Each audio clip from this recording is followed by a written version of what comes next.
This week on Channel 8 News, we'll be taking a look at how a lengthy mask mandate has finally been lifted, college students struggling to find pet-friendly homes, and more. Your Channel 8 News starts right now.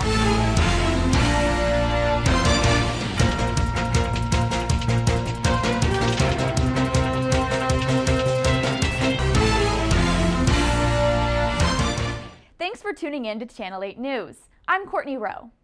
Mask mandates have been set in place all around the nation and the world.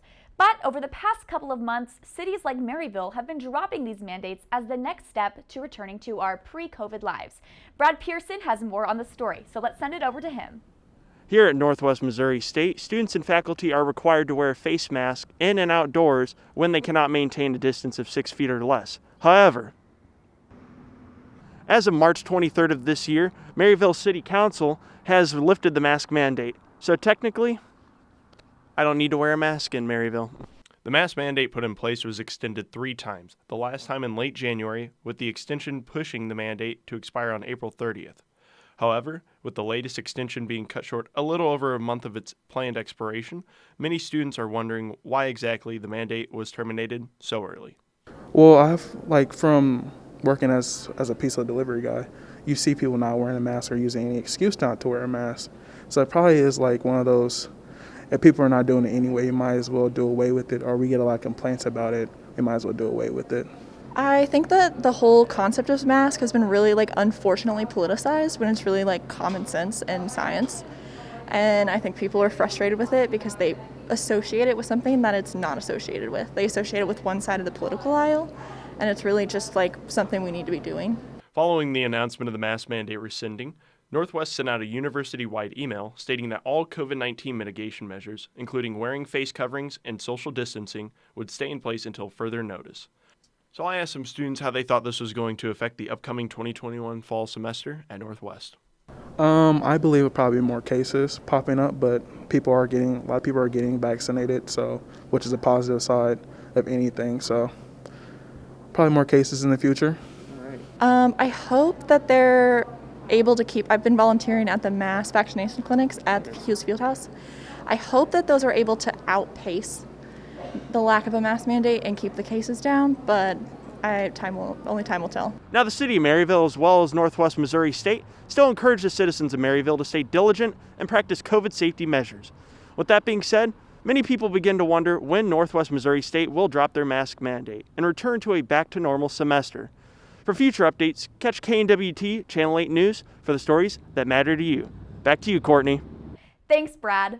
The Ever Given cargo ship ran aground inside the Suez Canal on March 23rd of this year due to high winds. The cargo ship is one of the world's largest cargo ships and has been blocking the entire width of the Suez Canal. It has been over 100 hours since the cargo ship ran aground, and officials are beginning to worry about how this will affect the global economy. According to officials, this disaster is hurting the global economy by an estimated $400 million per hour. Crews have been working for days trying to free the cargo ship, but they are unsure about how long it will take to free the ship completely. When we come back, we'll take a look at how college students are having trouble finding a place to call home for not only themselves, but for their furry companions as well. So stay tuned for more.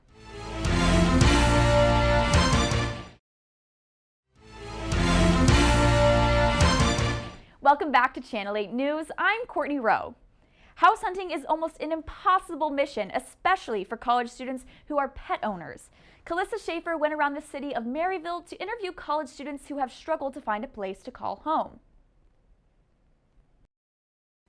We all love having the companionship of a furry animal, but when it comes to living with that animal, it may prove difficult in Maryville, Missouri. Many people voice their concerns on the Facebook rental page about the difficulty of finding a place to live due to these restrictions.